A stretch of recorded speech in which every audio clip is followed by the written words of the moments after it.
એક બાજુ હવામાન વિભાગ કહી રહ્યું છે કે ચોમાસું વિદાય લઈ રહ્યું છે અને ચોમાસું રાજસ્થાન પરથી વિદાય લેતું હોય છે. હવે કેરળથી વિદાય, રાજસ્થાનથી લે એટલે ગુજરાતની અંદરથી પણ હવે વિદાય લઈ રહ્યું છે ને હવે છૂટાછવાયા ઝાપટા, હળવા ઝાપટા સિવાય વરસાદની સંભાવના નથી.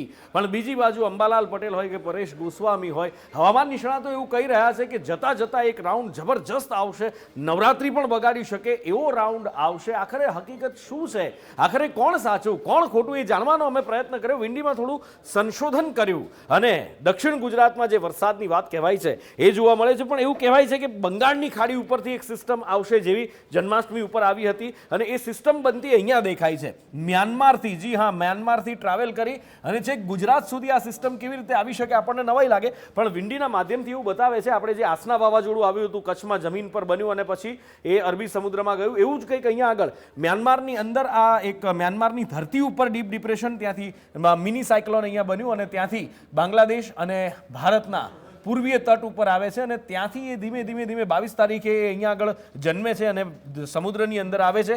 22-23 તારીખે ટ્રાવેલ કરી અને ભારતની અંદર વરસાદ આપે છે. ભારતમાં ઘણા બધા વિસ્તારો છે, મધ્ય ભારતથી લઈ અને દક્ષિણ ભારતના વિસ્તારો, આ બાજુ હિમાલયની ગિરિમાળા, ત્યાં વરસાદ વરસવાની સંભાવના બતાવે છે. આ 24 તારીખથી ગુજરાત બાજુ મંડાણ થાય છે અને સહેજ આપણે આને પોઝ કરી અને ગુજરાતને થોડું હવે ઝૂમ કરીને એકવાર જોઈએ કે ગુજરાતમાં ક્યાં ક્યાં વરસાદ કેવો વરસી શકે છે. આ 25 તારીખની શરૂઆત થઈ ચૂકી છે. 25 તારીખની વહેલી સવાર એટલે 24 તારીખની રાતના 1 વાગ્યાનો આ સિનારીઓ અહીંયા બતાવે છે કે આ બાજુ મધ્યપ્રદેશની ઉપર અત્યારે એ સિસ્ટમ બનતી દેખાઈ રહી છે.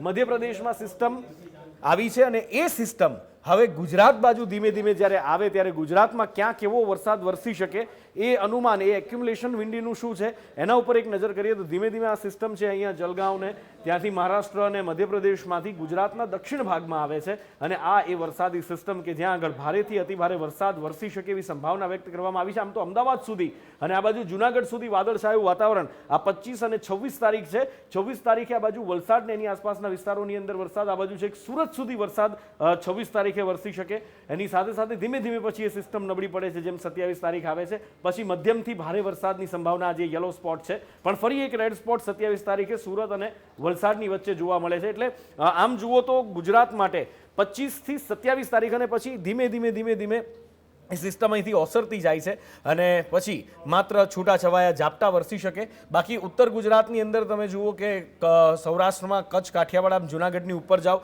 તો સંભાવના નથી. એટલે 25 થી 27 તારીખ સુધીમાં ભારેથી અતિ ભારે વરસાદ દક્ષિણ ગુજરાતમાં વરસી શકે છે અને એ પણ સુરતથી શરૂ કરી અને છેક વલસાડ, નવસારી સુધી આ વરસાદ વરસી શકે છે. જો કે વિન્ડીનું એક્યુમ્યુલેશન છે, જેટલું અમે અભ્યાસ કર્યો છે ત્યાં સુધી એવું જોયું છે કે 12 થી 18 કલાક સુધીનું બહુ એક્યુરેટ હોય છે, પણ એ પછી ઘણા બધા ફેરફારો આવતા હોય છે. એટલે હજી 19 તારીખ થઈ છે અને 19 તારીખથી આપણે 25, 26, 27નું અનુમાન કરી રહ્યા છીએ કે જ્યારે ગુજરાતમાં ભારે વરસાદ વરસવાની સંભાવના બતાવવામાં આવી છે. બની શકે કે પરિસ્થિતિઓમાં ફેરફાર પણ થાય.